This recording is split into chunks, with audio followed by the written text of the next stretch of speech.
Board of Library Trustees Committee of the Whole meeting for Monday, October 2nd, 2023. Roll call, please. Trustee Burrell, Here. trustee Bella, Here. trustee Kelly, Here. trustee Meadow, Here. trustee Rule is currently not in the room, trustee Zick, Here. president Smart. Here. Stand for the pledge of allegiance. I pledge allegiance to the flag of the United States of America and to the republic for which stands one nation under God, indivisible, with liberty and justice for all. Do we have any public comments? No. All right. Our first item on the agenda is the review of the proposed budget for 2024. All right, I would invite Tracy Sarah to join us at the table. Go over changes from the last presentation of the budget. Thank you. Okay. So yeah, there have only been a very small number of changes to the budget memo and draft budget that we went over at the September committee of the whole.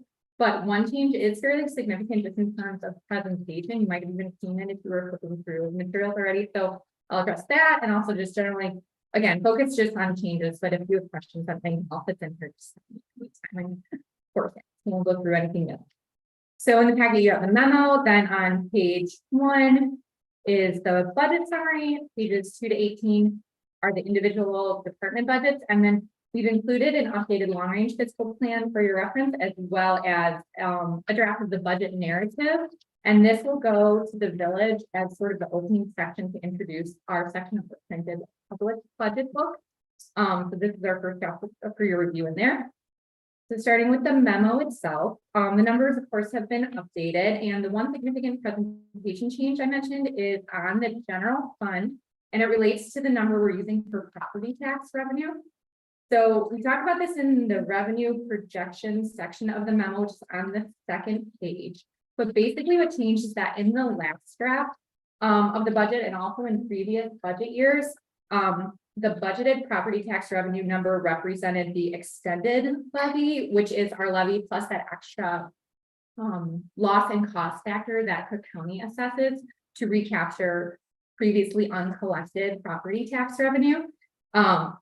So the change in this version is that we're now budgeting the base levy. So that's going to exclude the loss and cost factor. But the important thing to know is that even though we're budgeting the base level only, the base levy only, Cook County will still assess that 2% when they go to prepare the tax bills and extend the levy out to the residents. So now when you turn to the budget summary on page 1 of the schedules, you can more clearly see that 0% levy increase that we always talk about. But then the impact of this is that previously we would have only received 98% or so of what we budget, but now we're going to receive, closer to 100% of what we budget since we're only budgeting that base. Typically we come in unfavorable, we want to receive 100%, but it would be offset by also coming in favorable on the expenditure side, so we're offset. But now we're going to actually collect what we're budgeting because we're budgeting a little bit. So we may end up getting. So the other important thing to note is we're really expecting to get the same amount, whether in the last draft or this draft. The actual amount we expect to get is the same. That's why I'm referring to it as a presentation change. It's just we're only showing the budget number that the way we're deriving that budget number is different. So do we budget for that extra factor? If we do, then we won't collect all of it. But if we budget just for the base levy, which is what we're doing in this draft, they're still going to assess that factor. So the collected amount will be closer to the budget, if that makes sense. Either way, we're going to bring in the exact same dollar amount. And the village changed the way that they present theirs. So we changed ours to be similar, correct? Exactly, because the way I think about it is that if you're a user of that budget book, and a resident of Arlington Heights, it would make more sense that that account budget is derived the same way, no matter if you're looking at the village funds or the library funds, even though we're separate entities. But just as a user of those, but again, nothing has changed at all with the number we expect to receive. It's actually really similar to what Trustee Zick had been mentioning earlier about trying to firm up those budget versus actual numbers. Only tricky thing is that we're doing it now, we're doing exactly that on the revenue side, but we're just still not doing it on the expenditure side. That's a lot harder to do. Since revenues are budgeted really at the organizational level. But in order to really keep a super close eye on spending, we budget really granular. We budget at the department and the account level, so the department heads can manage those costs, like very low level of detail, every single thing they're spending money on. So even though we know we will not incur 100% of what we budget for expenditures, and we know that most of it will come out of salaries and open positions, we can't really use the past as like a reliable predictor of where to budget less for, if that makes sense. Like, for example, in the admin department, you know, when the deputy director position is open for a long time, there's favorability in admin and personnel. But we can't look at that and be like, okay, in the past, you know, this history suggests that admin will be favorable in personnel, so we can't reduce that because that wouldn't make sense to do. We know, you know, the facts today. So that's why this mismatch is, we're firming up the budget number on the revenue side, but then we're still budgeting for all these expenditures that we likely won't incur all of them. So it just makes the revenues under expenditures variance a little bigger than it was in the last draft. That makes sense. So I don't know, we still feel very comfortable with this budget. So right now, if you look at the page 1, you can see that number about midway down through the page. It's revenues over expenditures in this budget draft of $843,925. $296,000 of that is this presentation change. Simply the impact of the property tax presentation, not including the cost and cost factor anymore. Excluding that, we've budgeted a $547,000 deficit, and $236,000, that number are one-time add-ons that we kind of intentionally, you know, put into the budget for next year because we had such a healthy fund balance. Let me see first page. Are you looking at this page? Yeah. Or this- Waiting for the number on it, page 118. 1 of 8. So yeah, like we were saying, the new presentation line is the village, so it allows that reader to kind of compare apples to apples there. And the good thing too is there's still plenty of time to adjust. So if we start seeing changes to our patterns of how much we actually collect, or changes in how many expenditures we're not incurring, we would have plenty of time to adjust in terms of, you know, the number of add-ons we approve for any given year. We take another levy. We have options to adjust, but we're still very comfortable with that number. I have a question just about the that 2% loss in cost factor included in the extended levy. So is that going to look different to residents on the tax? Okay, so it's just in the presentation of how I get that. Yeah. It's just not, it's not gonna different. No, they'll still get there. So they'll be able to, they won't necessarily be able to reconcile their tax bill. They'll only be able to reconcile it to the base, and then the factor will be separate. So it's just like the trade-off. Just the way it's always been, the tax bills will look. Because in reality, I don't know that a resident would know that the loss factor was being included. Right? Like as a resident, that doesn't come on your tax bill. There's not a line item that says. No. Right. No, but I just mean is if someone was to dive in and look at it and like figure that it just is that it's not changing. It's just, this is the presentation that we saw, right? This is just, it's not gonna increase. People's tax bills will look the same as what they're used to. Okay. Yeah. Those are questions on that. Okay, so then other changes were much less significant. So those include, first in the general fund, we have updated the medical insurance, just the spread across the department, and that's based on current full-time staff selections, just to get a more accurate allocation department by department. But the total budgeted to the organization remains exactly the same as it did in the last draft. That number would only change at this point if we were to decide to add a full-time staff member to the budget for next year. We've also added the potential impact of the implementation of a new law, the Paid Leave for All Workers Act. Super preliminary, just threw in some dollars into the budget, just based on some very quick calculations we worked on with HR, just wanted to have a little bit of money there as we continue to look at that, but still waiting for guidance from the Illinois Department of Labor to really firm that estimate up, but just wanted to have a little something in there.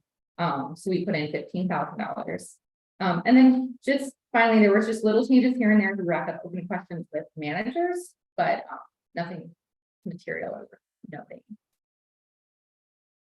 So after all of those changes, we are within the budget targets at this time. I think we're a little bit over as of the last draft and operating expenditures, but we did actually tighten that up a little bit. It's hidden a little bit because of the change in the property tax presentation, but you can see on, again, at page 1 of 18, all of our, we are within all of our approved target. Any questions? Okay, so then on the capital side, no changes at this time to the last version you guys reviewed, but we do expect there might be a couple of changes between today and the October board meeting where we bring the final version for your approval. And those 2 changes we expect around $64,000 placeholder for cost sharing with the Arlington Park District for a new parking lot over by Belmont. We had it in the 2023 budget, so it didn't happen this year, but I understand there's talks are resuming, and so we'll put it in the budget again for next year. And that'll be a topic of discussion at our upcoming joint breakfast. And then the other capital change we're looking at between this draft and the final that we'll bring to you is to increase our placeholder for interior renovations, and that's by about $100,000. Right now we have $600,000 in the admin department, which would be on page 2, as a placeholder for all the interior renovations we have listed.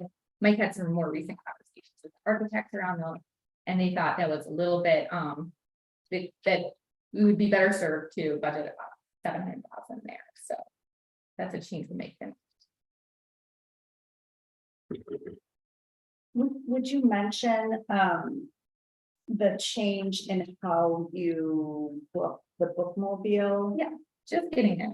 So within the individual department budgets, on page 13, the couple of things I was going to point out was location of a new bookmobile cost center.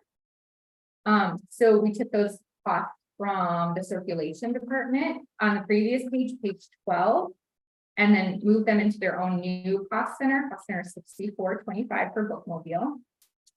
So you see those get moved over there. And then on page 18 was the only other one I would point out, the Makerspace. The staffing add-on on this page, 18 now, was adjusted since the last version of the budget that we reviewed.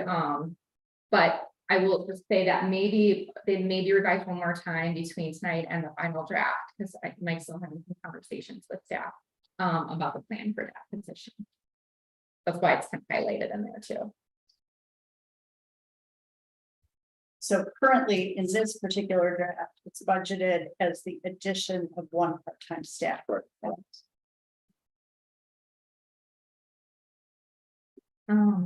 Okay, so then following the schedules, we did include an updated long-range fiscal plan. Which just reflects the updates we just talked about. So it's very healthy as we look further into the future. The only changes here again to remove that often cost factor, which was sort of extrapolating on itself.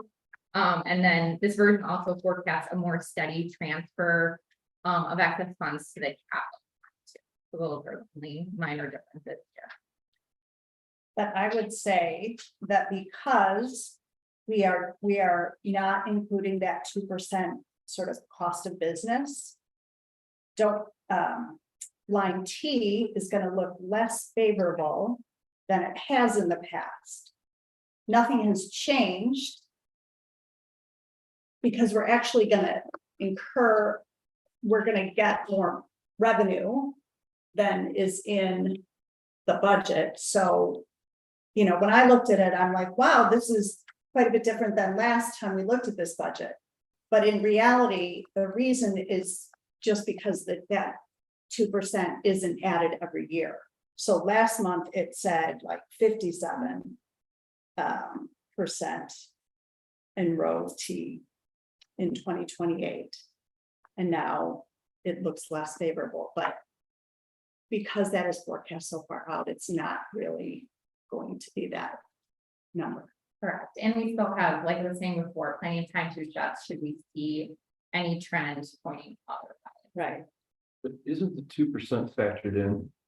Because the way that you've got, the way you've got it set up. I It mean, you're factoring it in as part of the estimated revenue. And it was incorrectly compounding on itself previously. Yep. So when we fixed it and took it out of the real estate taxes, and then we took it out of row G, I'm sorry, row F, the uncollected, so obviously we think those two would just net out to no change.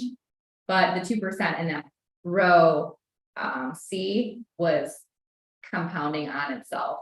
So this is the more accurate. And actually, the row T, which is the one I've always historically looked at, I mean, those numbers actually look better than they have in the past. Yeah, I mean, those numbers were usually a lot lower. yes, and especially in those out years, yeah, they were in the low 40s. At some of the We would years. hit past. 30, we would hit 30s every 30s, once in yeah. a while. Mhm. So, I'm sorry, I have a bunch of questions. I'm waiting for you to, I'm waiting for you to.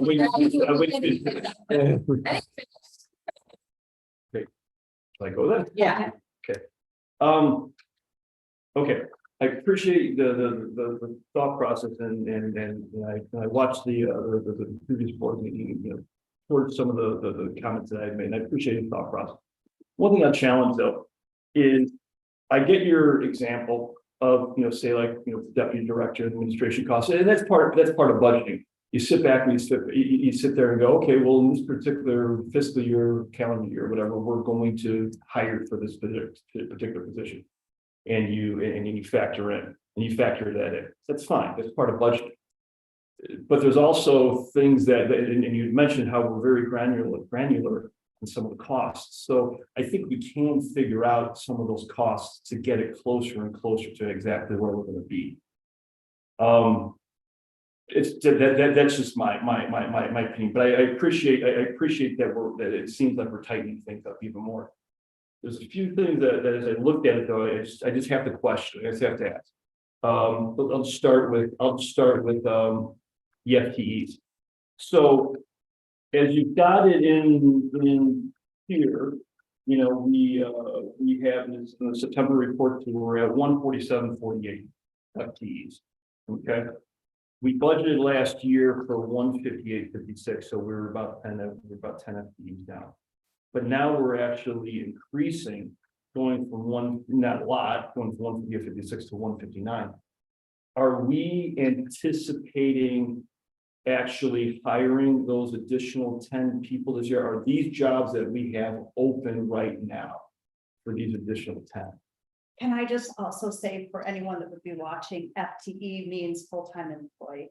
Equivalent, sorry, yeah, full-time equivalent. Do you want to speak to your conversations with some of the managers about those open positions and? yeah. That we're talking about. They go, we currently have part-time, but we're asking for one of those to be from part-time to full-time. We have 3, really one full-time person in the whole department, so we're asking for a second, so that can go through the process of likely be hired. So we're really just making one full part-time. So when I from. What about current open positions throughout? I think we did assess those open positions and do feel that they are going to be filled throughout the year. Lisa, do you want to speak to some of those? Or Yeah, I mean, the managers are really good about determining what they need based on business. And they can fluctuate, and so there are a very, very small amount that are kind of just sitting there and we're waiting to see what we need them for, but for the most part, a lot of it kind of comes through rotating vacancies. There's certain positions that they're continual churn and try to keep people, but it happens. yeah, it's not just a bundle of positions that are open that are just sitting open. It's kind of it changes. So here's a question. When was the last time we finished a year with the amount of FTEs that we budgeted? Probably. Right now. Right, okay, yeah, no, and that's what I would assume, at least in the time that I've been here, I don't think I've ever seen. It's always been about 10 off. It seems like that. So I'm just kind of wondering why we do have the turnover, and you're gonna have turnover. That's nothing against the library or anybody here. So why do we constantly keep putting that into the budget and we overstate the budget? You know, we do a great job here, and I've said this, I've been making this statement for off and on for 10 years now. You know, we do a great job here as far as budgeting and spending, or actually spending money, and we always come about $1 million under. It seems like we always go about $1 million under our budget. It's like that number. And what I'm trying to get to in my head is, you know, the long range fiscal plan is obviously one of the most important things for us, because we need to know what kind of decision we're making for it. And if we're overestimating every single year, because look, this number 47%, I can guarantee you it's probably actually closer if we got it straight. If we were right to the penny on what we're doing, that number is probably in the 60s. Is what my guess is. It's probably a lot higher than what it actually is. And that's what I'm just trying to get to. Just understanding if we're tightening it up, we're getting better, but just tightening it up even more as we move along. Row L does take into account those unincurred expenditures. And does give an estimate every year as to how much will be underspent. So we do take that into account in the long range plan, just not in the actual budget.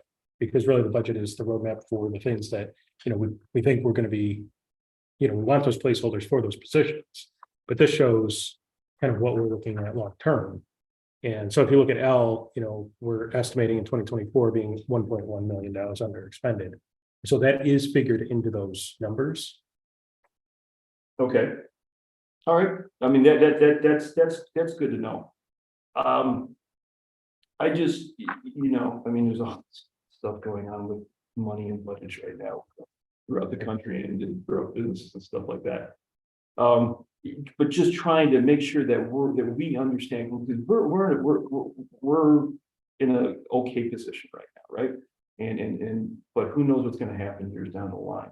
And I just want to make sure that we're constantly aware of where we're going and how we're doing this. And these numbers and all the time I've been here have never been, from at least my purpose, have never been accurately reflecting exactly what it is that we're going to be. Now, we've always been fine, and we do a great job of spending. This staff and this team does a great job of not spending it just because they have it. But at some point, I think we have to kind of figure out how to even tighten this up every year as we go along a little bit better. I would not vote against this budget, by the way, just because of that. It's just something I just want to keep. I just want to keep us thinking about. Medical insurance. So we've got in here 18.7%. I went through all the math. All the medical expenses in here, because I want to know where that number. Well, I want to understand that number a little bit better. And so that number is based on what you got for the projected actual, not for the budget. The total to the organization is actually based on an allocation that the village calculates for total premiums, because they administer our benefits. So we sit at the table, we talk about things we want to change. We're there with our broker who works on pricing, and then they give a total number, a total increase, which I believe was 9% in total, which is a blended increase of both PPO and HMO plans, all the different plans. But then it is allocated one number to us in total for the library by the village, and it's based on the number of folks select the PPO versus the HMO. And I've never actually seen the calculation. We're given the total amount. So that amount, I believe, is 1 point. I won't quote it because I'm afraid I'll say it. But the only thing that has changed is the spread department to department. We'll take an allocation and kind of try to match it up with what the people who sit in each department actually choose. But we know what the number is going to be because the village allocates that piece. Whether people change their selections during the year, it doesn't change the amount that we pay for that premium. Thank you. The point I'm trying to get at though is that when we're comparing, when I did the math, when I did the math, the spreadsheet did the math for me. The budgeted amount that we're putting in the medical insurance the 18.7% went to the, compared to the projected action. Correct? Not the budgeted amount, but the projected act, because when I did the budgeted amount, since the budgeted amount, we're actually up 25.4% over what the budget was last year. And you're looking at benefits in total, just I- fringe benefits line. I just should go I just took the medical insurance, I just took the medical insurance line for every department. And just threw them all into a But spreadsheet. every department is, this one is tighter because you went to every department head. Yeah, but the total that he gets me at the month will be the same. It should, I would have thought that it would be the increase of the prior year's budget. So we can look at your spreadsheet and see why that looks like it's an increase to the projected actual. I would have thought all the percent changes were a prior year budget, to the current year And again, yeah, challenge me, budget. let's say stupid things everyone. And it makes so, but yeah, the math, like, you know, it was budget to budget, it was a 25.4% increase, but 18.7 on the action. So I just kind of wanted to understand that I know there's things going on, I know the insurance rates are going up, I know people going from HMOs to PPOs are going to drive those things up, and that happens. And we add on more people, and when we do the FTEs, I add on to, you're gonna get those increases. But just that I just want to make sure that I'm looking at that right, that this, it's actually, compared to budget, it's actually a bigger increase. And if I'm wrong about that, please come back and tell me. You might- So, I would want to double check, but you might be correct. If it makes you feel better, we did go back to the village to ask them to double check that, because when we were expecting a 9.7 increase based on what our broker had said, and we came up with a larger one, whether that's 19 or the 25.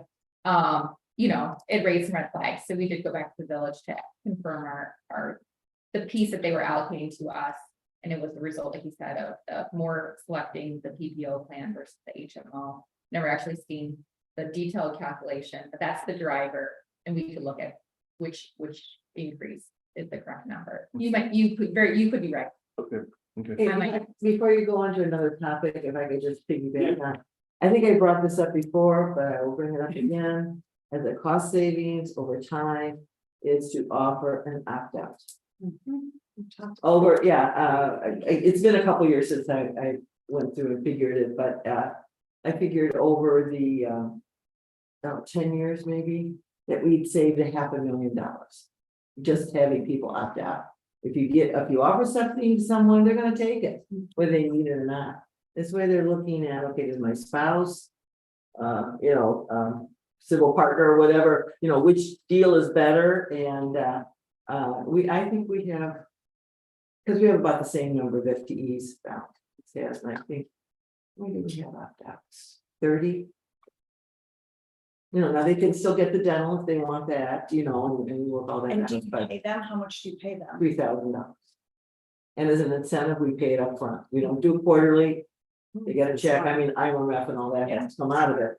But if they leave, then it's prorated and they have to pay that. So if we gave them 3,000 at the beginning of, I think it probably would be in October, we give it to them, and they leave in January, then they have to pay prorated from February through September. On that, yeah, because we thought that again is more of an incentive than just getting a small amount, 4 times a year or something like that. But I would definitely look into it because it will save. You will find people will say, oh, well, that's good, and well, especially if you're under 26-year-olds. They're on their parent, they can be on their parents' plan, and they love the opt-out. So anyway, I recommend looking into it. Yeah, we have started looking at that Go good. since our last. Okay, I'm sorry, I know I'm taking up a lot, but I just got a couple other things, actually having to do with the medical insurance, I'm just curious. I noticed it for the administration, the digital service, and the program and exhibits. That the medical insurance increase is a lot higher than the salaries increase. And because I can understand the medical insurance going up when you're adding people and adding bodies. But why is it so much that the medical insurance in those 3 areas are Because, for instance, administration, it's going up 1.9%, but yet the medical insurance is going up 105.5%. I think the simplest answer to that question is I'm not sure how good our split between departments was this year. So I think we're comparing it to not a great, I think the number in the 2024 budget is better than the way we spread it last year. So you're saying that the projected end of 32,176 for administration probably isn't 32,176 for that? No, well, it will be because again, regardless of what people select, we have this number that is allocated by the. So we're booking to that number no matter. Even if people change, but the way we're spreading it across that number across departments, the way we spread it in 2023 is probably not as accurate as the way we're planning to spread it in 2024, which is can cause some swings department to department. Do you spread it by number of employees in the department? Yeah, well, we spread it by the selections today of full-time staff members. And then, So one department might have more staff members or more staff members that take the PPO instead of the HMO. right, You said that the actual for 2023 is probably right. No, well, I think the increase is comparing to the previous year's budget. That's where, I know you're saying before, that you were calculating it as the increase to the prior actual, but I think the percent change columns is, you can see it says 2024 budget over under the 2023 budget. But well, okay, so the 2023 budget, we had 30,000 and change, okay? Projected end of the year is 32,000, so a little bit up over where it's actually gonna be, but then the future budget year is 62,000. Greg, what page are you on? On page 2 of 18. And it's line 6,119.05. I would say the reason it doesn't match salaries, so when we budget for salary increases, we're not budgeting an increase over the prior year budget. We're doing it over like the person's actual rate. So we're not increasing salaries the same way we're increasing the budget for medical. So that it's possible that they can go up or down different rates based on there's two completely different methodologies. Is it possible too that we have more PPOs in that department and It's- those yeah, went it's up absolutely significantly possible, yeah, it's compared to the HMOs? The 2023 budget was derived by a snapshot at a point in time of full-time staffers selection. And then, Single versus like family coverage. yeah, Or some- So this budget is gonna be more accurate, Yeah. because it's based on actual, it's not compared to a budget, it's compared to last year's actual, correct? just compared, yeah. Yeah. Okay. But the actual is different. The actual is similar to what the budget, Yeah, but this is going up a lot. I guess really.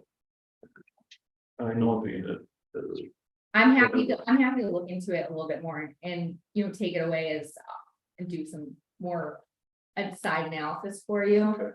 Yeah, And get you a little bit more if you comfortable don't- with yeah, it. if you don't mind, I'm just a sticker of these type of things. I like the numbers to be as exact as they possibly can. And going to that point, by the way, my last thing, I promise, I'll stop talking on this topic. So looking at the long range plan compared to your first page here, okay? So I look at the estimate for 2024. In line G, the rest, on the long range fiscal plan. The actual estimate is 15,861, okay? Mhm. Which is what you have on the first page of here, 15,861. Yeah. But when I go down to M, it's for the expenditures, it's 15,563, Mhm. but the total expenditures on this is 16,704. So how am I'm guessing it's me and I'm getting the math wrong somewhere. No, you're not. So that goes back to that row L that Mike was talking about is. Whereas we don't budget for unincurred expenditures in the actual budget, we do plan for them in long range fiscal plan. So in that row L, so if you added up H and I, that should equal your 16 number that you talked about, HI and J and K. Okay, Does so. that make sense? So now, okay, starting to put things together. Okay. So for what you said before, and what you said, and what you said actually in the last meeting, is that this row L is incorporated to make that up, to try to get that difference. In, To give make us- it a little bit more straight. A more realistic number of where we'll end up. Yeah. At the end of the year. Exactly, and to your, in response to your, in direct response to your previous comment, we actually, we looked harder at that row L number too, and we really like double checked math. We had been assuming we'd not incur 5 or I think it was 4% previously. Yeah, I think it was 4% previously, but when we looked at a 5-year average, it really was, you're right, we were unincurring more like 6.8%. So we changed that line to be like a rolling, constantly looking at it to be as realistic and get close to actual as we could. But this is where we plan for that. And it's so hard to do in the budget when we're budgeting it. So, Gotcha. yeah. Okay. Okay. All right. Thank you. I will stop now. So one of the things with the admin, would it have mattered that the deputy position was open, but that was the previous year, right?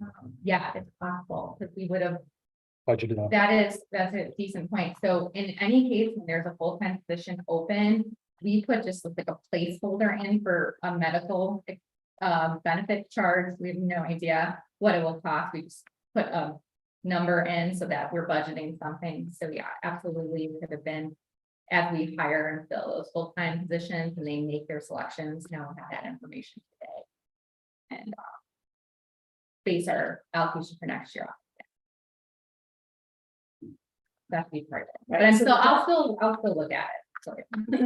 Appreciate it. Thank you. Well, and I noticed, I went over like page by page from the last schedule that we got, and to your point.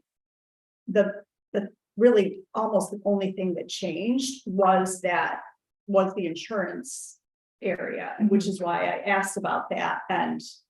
Now it is, I feel as if it is much more accurate now, because you really went down to the granular level Yeah. with the department. manager. Yeah, and even in the previous draft of the budget of the 2024 budget that you all would have looked at last month, that was just a preliminary spread. We really just were like, how many full-time people in each department, and we just spread it kind of quick and dirty that way, because we could go through the whole rigmarole of looking at everyone's selections, but realistically, we'll have turnover and things will change between that point and today. So we just wait and do the kind of real one, the most accurate one as of this.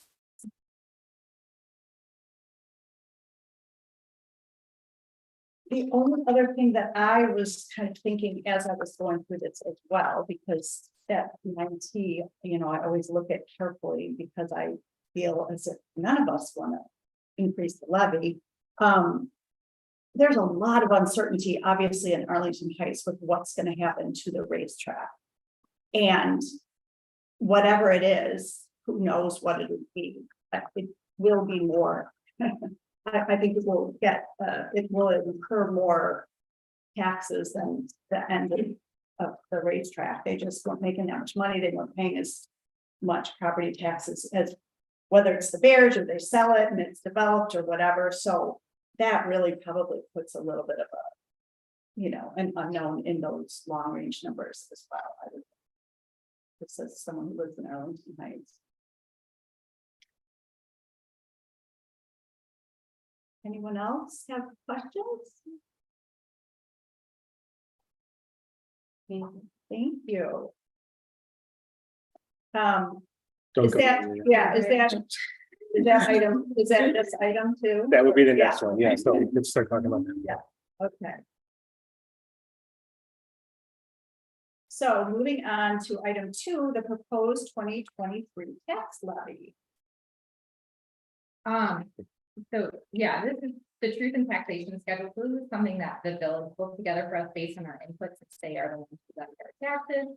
So at the board's direction, we did ask them to pursue a 0% increase that we've been talking about. So this schedule just reflects that and ties to our budgeted amount.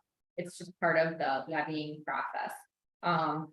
So again, previously the schedule and the budget would have included that loss and cost factor, but now it just shows the base levy amount year over year. So ties to our budget. That is the methodology.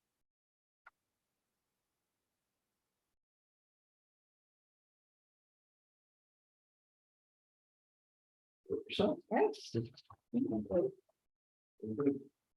you very much. Thank you, thank you. I had one, just, I don't know, it's just, both times I read this, I wondered about it. When you're talking about capital projects, the third bullet point was replacement of certain copiers and printers. I'm just wondering. Is there a number? Like replacement of 12 copiers and printers, or replacement of some copiers and printers? I'm just not sure what certain means. Sure, we can be more specific. Yeah. on that.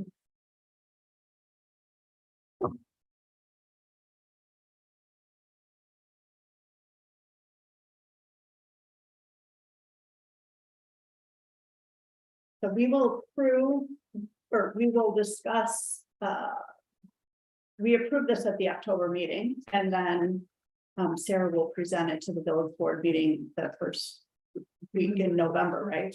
Or second week, the 13th. Great, thank you. All right, item number 3, revisions to human resource policy, alcohol and drug use. All right. Ask Lisa Heck to join us. This is our HR manager. All right, so per our conversation in the spring about updating the policies, we came to the agreement that if we're making big changes, we want to know about it. And so that's why we're here today. These 2 policies, we did make some pretty significant changes to, but very much appropriate in terms of updating, keeping with the times, making things more reasonable. So I don't really have you've already read the copy, so if you've got specific questions, I'm happy to answer them. But really, this is mostly, I wanted to make you aware that we're making these changes. So for like the drug and alcohol, clarifying the piece about who has to do mandatory drug testing, CDL drivers, including the language about reasonable suspicion, because that is now really the gold standard in terms of workplace drug and alcohol use, abuse signs, things like that. So does anybody have any questions or concerns about the changes that I made? So for the CDL, is that mainly the bookmobile or are there other? It's only bookmobile drivers. Yeah, and anybody who drives the van or the truck is just a general drivers. Okay.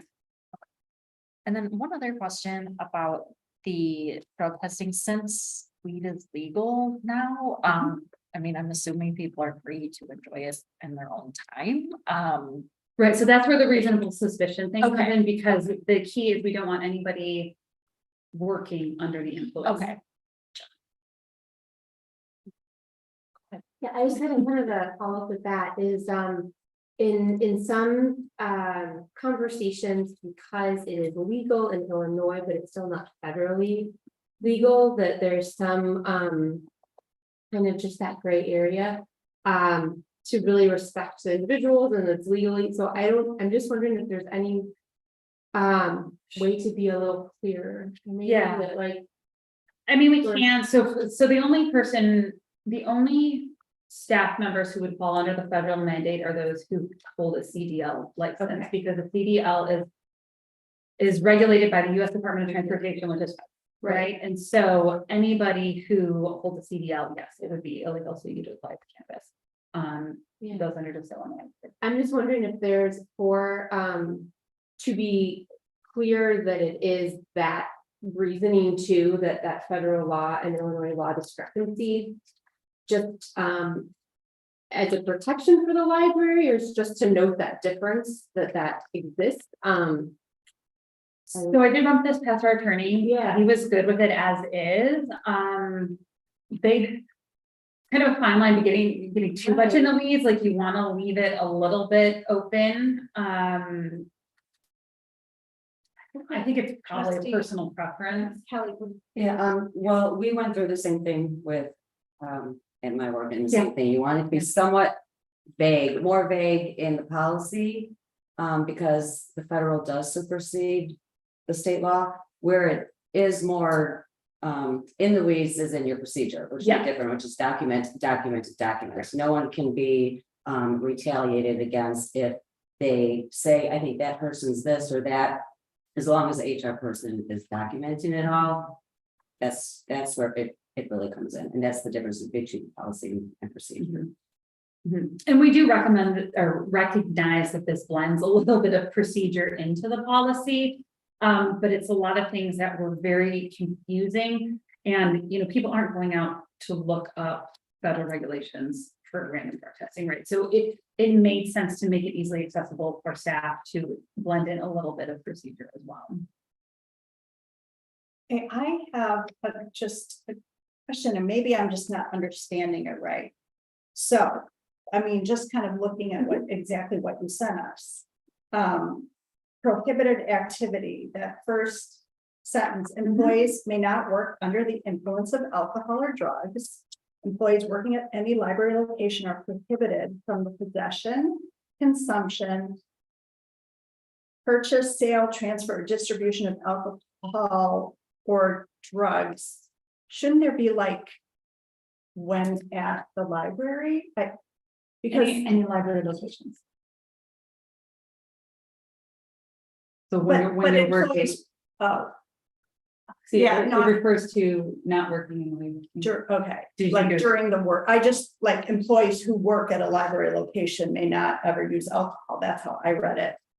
So, But it's actually, sorry, but it's while you are physically Okay. working, right? Okay, yeah, I can see. yeah, Oh, yeah. Maybe you're saying that, like, it should just say like while working employees yeah. at the library location are Right, prohibited. while at work. Employees are prohibited. Do you understand? Well, but you could also take alcohol or drugs at home and then come to work. So you're not consuming it while you're at work, but you are showing up under the influence. So that's the thing, like the biggest But thing. what you're saying is that this are prohibited from, So yeah, two separate sentences. The first one is you can't work under the influence.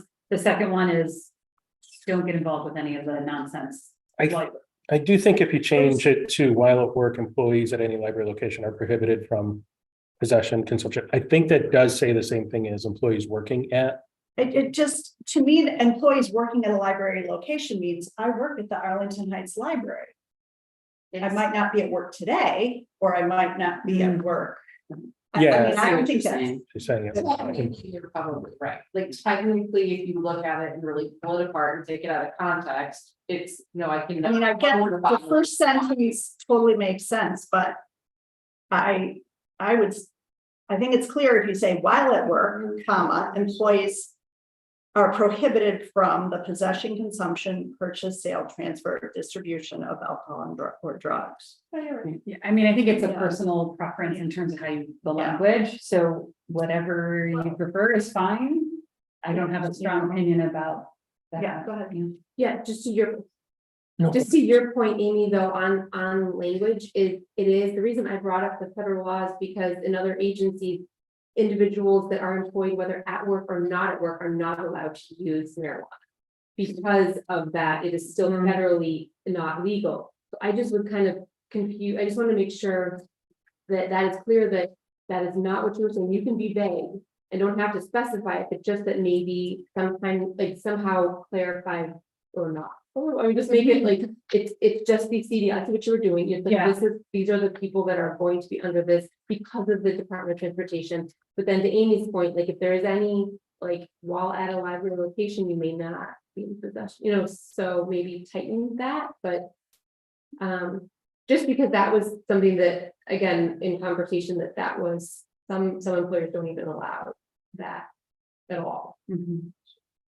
So I think what we're saying here is that second sentence, employee, you just add the word while. Yeah, so while working, I mean, if. Or while on duty at any library location, employees Yeah. are prohibited. from Yeah. possession. I mean, as long as the rest of the board is obviously good with Right. that, but I think that. It's nice. Maybe this is not part of it or not. We're talking about working. I don't know if there's ever a time that we have volunteers. That we would be like, hey, don't. I don't know if you have a separate thing for people who are we do have volunteering. separate for volunteers. And like, okay, but it's like they're in a representation. They're representing the library as volunteers, so I just wanted, okay. Just wanted to know that. Great question. Okay, and so on the next page, then that maybe that, yeah, go ahead. Actually, I just had a couple of questions. Yeah, this next part, the second page, which is subject to drug and alcohol testing, a couple of things. One, it says, the second line, CDL prohibited from using illegal drugs, including cannabis pursuant to regulations department by DOL. Shouldn't say, is there a reason why it doesn't say alcohol also in there, illegal drugs and alcohol? Because they can use alcohol as long as it's not while they're driving. Wait, employees working in position requiring commercial driver's license are prohibited from using illegal drugs, including cannabis. Pursuant to the So, federal. is, okay, this is getting back to the other thing, then, is that saying that they can't use it at all? Even recreational. So this is referred, This is the federal, it's the Right. people with CDL license. Yep. Cannot have, okay, cannot use marijuana at any time, okay, so this is but they getting, can have alcohol as long as they're not driving. But there's, yeah, but they still can be subject to the random drug and or. Like a pilot or flight attendant. Right.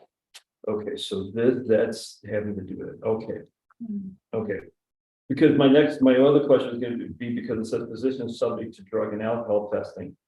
And I kept thinking about I'm guessing we do an employment drug test whenever we hire anybody that's. We actually do not. I mean, like every business. No, they don't. Because like what they did a week before, because they want to use it in the system more, so once they're. But you tell me there's organizations out there that don't, businesses out there that don't do drug tests? Yeah. Especially since marijuana became illegal because it goes against their rights. If they, Against- if they Okay, took I it. guess that's what something new, 'cause I Before, never and then they really- started a week later. Okay. Yeah, we went through that whole thing. If in their test, I would report it, alcohol goes through your system a lot faster. Exactly. Yeah, so if you would test, there's no way to tell, was this 2 hours ago or was it 2 weeks ago? Well, and then people with cancer, Well, or some other, affliction that they use it. but usually when you do a drug test, you have to, disclose that, yeah. That's, Well, and that's the whole reason we now rely more on reasonable suspicion as opposed to anything else.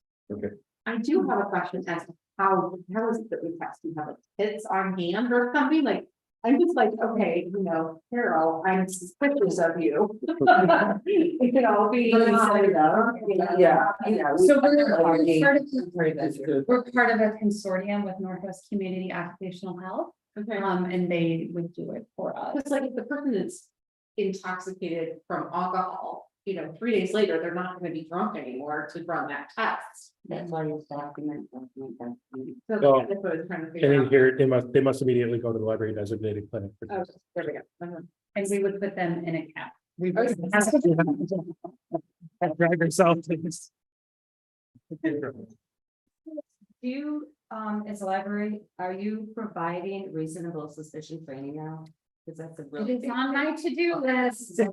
Yeah, because there is a difference, like, what is reasonable suspicion, so you really need the good training to Really, staff that. we're very lucky that it's not something we need frequent. But it is something we need, it's on the bigger list of getting. Yeah, I'm in the construction industry. Oh. When I was in healthcare, it was the same thing, yeah. That's one more question. And then testing for alcohol and drugs, so the library may require drug and alcohol test. Should it be or are we saying that we're going to do a drug and an alcohol test every single time? If we're sending somebody, we're doing both. So we don't want to give ourselves the flexibility of just like saying and or. Depending on what the situation is.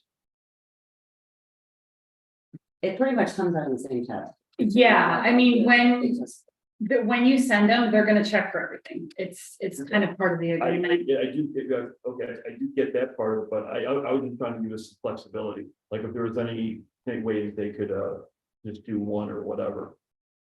I can't think of any situation where I'd want to do just one. If I have enough There's no way to reasonable, know. reasonable suspicion, because I can't make an assumption that it's alcohol. I can't make an assumption that it's drugs. All I can see is that your behavior is off. Something's not right.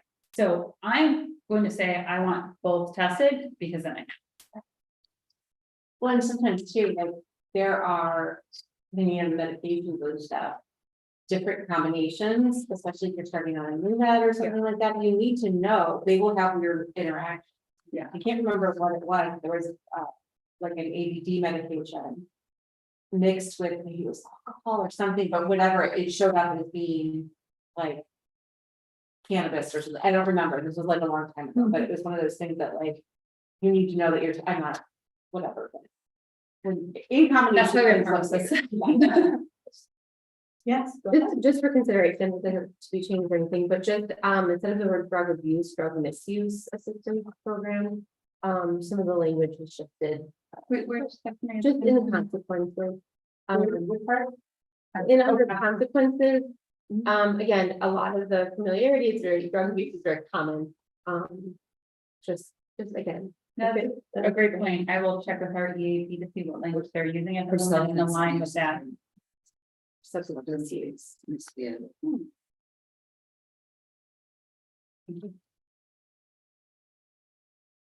Any other thoughts? No, thank you. Thank you. We press the arrow point, I think that's really, yeah, we look at that verbiage because. You know, people going through. Something like that, they're struggling and to come off. You know. Thank you for being considerate, yes. I think it's an important aspect. All right, and then, so are we good with for example? Okay, and then really same thing with progressive discipline, so I will say the way the policy was written before, it was quite confusing to supervisors and managers when they needed to execute on progressive discipline, and so this was a culmination of the last 5 years of me working here and having to work, work with it and say, okay, where are people confused? How do we make it more clear and consistent and, clear for the employees, but also clear for the managers and administration, and then just updating something like. A lot of just rearranging things is usually a problem with this. So question about the verbal warning, Mhm. just from the before and after, so. It sounds like previously the verbal warning wasn't documented, but now it is, am I understanding that? Yeah. Okay, Which. I don't know why it would have never been. Yeah, In the legal and HR world, if it wasn't, if it's Okay. not documented, it never happened. So I don't know why that would have been considered a step one in the first place. So that's a perfect example of why we were all so confused. Because you'd be like, oh, well, I talked to that person when? I don't know, before. Well, I can't take your word on before. Is there a specific document or they just have to email? It depends. For like a write-up, we do have a specific document. But when it's just like a coaching counseling, emails absolutely fine. A lot of times what it is a verbal conversation with the person, and then the supervisor will follow up. For our conversation, we talk about ADC. Got it. Isn't that one, so it says the supervisor will prepare documentation, this is just documenting that you did the verbal. Mhm. Should it say in there, to be a little more specific, so people have a question how to do that? Because sometimes it's just a coaching or a counseling moment. We don't necessarily, we're sitting down to give you a formal verbal warning. It's like, hey, you're not doing so good here. We need to work on this. And I think there's value in giving each supervisor the flexibility to kind of do that in their own authentic way. No, I get that Yeah. part, of it. Should've done more recently. But it just said prepare documentation, when somebody started looking for like a form or something like that. You're comfortable that that's okay, that way, okay. I remember a couple of years ago, we had a situation. And we were advised, I'm trying to think, maybe HR source. That we could not suspend without pay. So if you have not checked that, and your attorney is now a labor attorney, I just might. I can't remember all the details on that, but it's the, on the last page. Depending on seriousness of the infraction, employee may be suspended without pay. So I would just look into that to make sure that that is Yeah, okay to do. we have had two, and actually, this was based on a sample policy I got from HR Source. And Yeah. it was in there, so I just can't remember the situation with the number of years ago. And because that's what, okay, they're suspended, you know, we don't want to fire them, but they're, because it was a particular incident that happened. it is Yeah. very case by case. You're absolutely right. We were advised we couldn't do If that. there's a scenario where you suspend someone and it's looking like it's going to lead to termination, you do not have to pay because most likely they will be terminated as of the date you suspended them. Mhm. You know, even if you take 2 weeks to do the investigation, you can, the termination date will be backdated. So it's a lot of case by case. Yeah. Okay, so kind of, I'm trying to use that word, back under step one. And this is just super easy. A little ridiculous saying this, but the supervisor will prepare documentation of the verbal counseling. So I could prepare it, but I haven't submitted it. So maybe we'll submit documentation. But they don't have to, they can keep it in their own file. They don't have to send it to me every time. It's just as long as it exists. Yeah, if I got emails of every time a supervisor had to have a conversation with someone about Okay, something. I'm just trying to tighten that up a little bit. Yeah. And, you know, to Greg's point, whatever, but just the supervisor will document the nature of the verbal counseling or something. I don't know, I'm just like, Do they Well, have to unless you document it? include that last sentence that was cut out. That was- No document typically pastes in an employee's personnel file. So you're saying that they can like just keep it. Coming from both ways, I didn't hear what was going on I here. was just gonna say, unless you kept that last sentence, crossing it out, no documentation is typically placed in the employee's personnel file. But that's not always true, then, because Oh, the managers So you do. go by a manager. it says typically. I just, So so there there was- was always on my back burner. Yeah. Like, oh yeah, I should do that, and then. I mean, that's. Right, I mean, the truth of the matter, usually what happens is it comes to me when we get to step 2. Right, like the supervisor said, hey, we've already done that. I said, great, let me see what you got. They give it to me. We talk about it. If it goes to step 2, yes, then it does get put in file Right. with the. Right? right, I guess I would say you need to be consistent throughout, not some verbal warnings get in the files and some don't. That's important, every employee should know that too. Because these are subject to FOIA. Right? Yeah, it's. What's not subject to FOIA, personnel information and. Evaluations, no, I think There's- evaluations are. there's a couple, an exemption or so, but there, a lot of the stuff in the personnel file is. There are aspects of discipline that I believe are. I'm pretty sure that. You have to look. But I would just say whatever you So do, if make it it's like- consistent across all departments, that verbal warnings are either in the file or not. So if it says the supervisor will prepare and maintain documentation, that could signify say that that. they keep it in their own Mhm. internal and then if they bring it to step 2. Can I ask when an employee is hired and they read the handbook, do they all sign off on some kind of an acknowledgement that they acknowledge that it's an at-will state? Yes, that aspect, yes. I never understood that one. Until that document afterwards, you know. But I mean, I don't really understand that rule. So I have a question in listening to this conversation about the verbal warning. So. You're my boss and you give me a verbal warning. And you go on your computer and you document it. But if you never send me a memo or CC me. What if I didn't hear it? Like, do you know what I mean? Like when people have conversations and like. You are sure that you told me, Amy, you need to show up for work on time. Your start time is 8:30, you really need to be here, but. I didn't hear it, or I can't remember it, or whatever. I guess.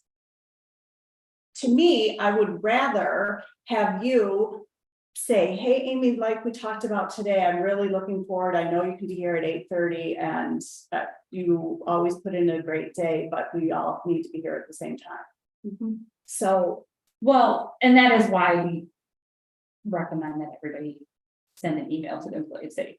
for our conversation, and then we've got it documented, right? And the truth of the matter is, there's usually several counseling and verbal warnings before they even write it down in the first place, you know, it's a lot of times we give people the benefit of the doubt, right, as soon as it attends, and so, hey, I noticed you were late today, oh, sorry, no problem, okay, great, we don't even talk about it, like, that's the end.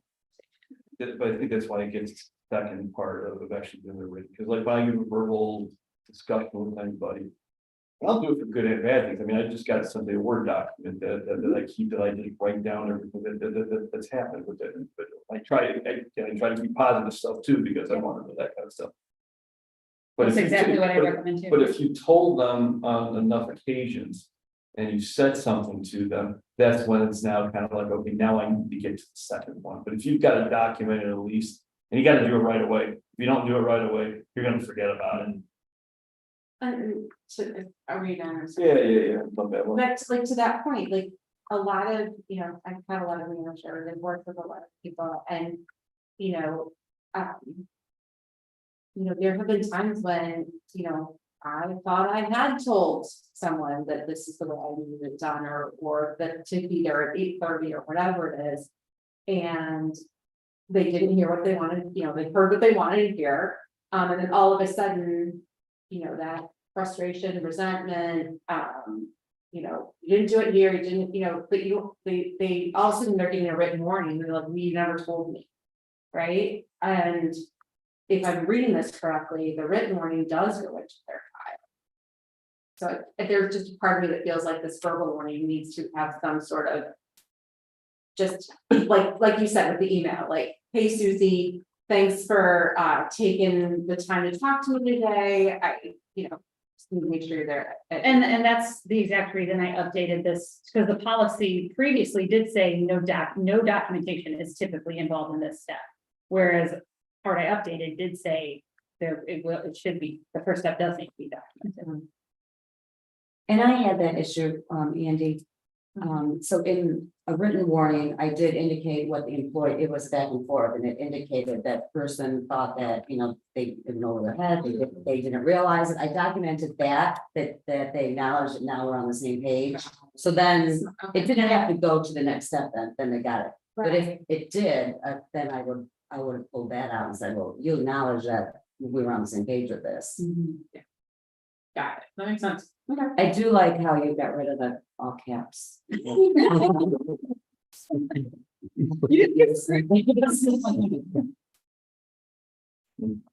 Any other thoughts?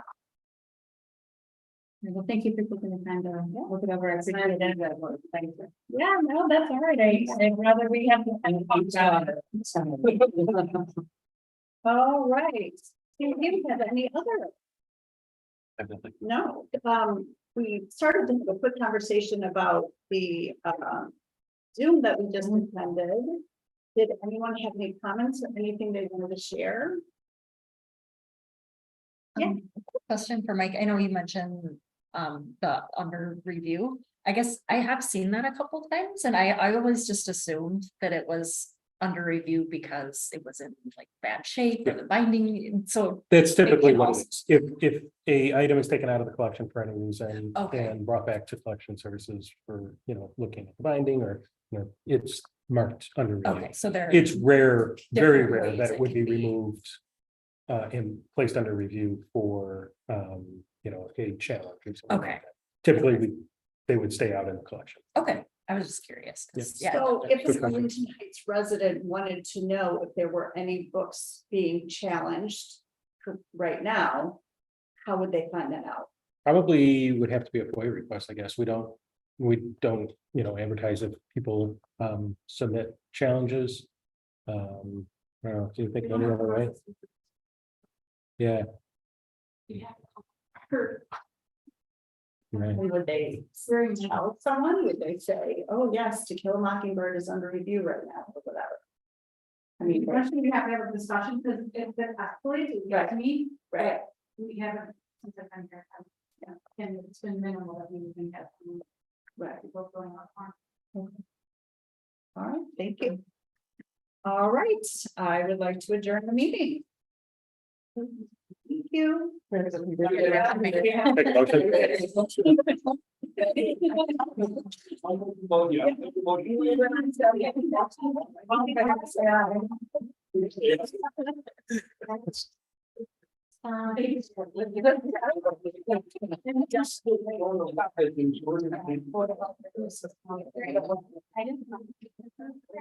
Never had anybody that.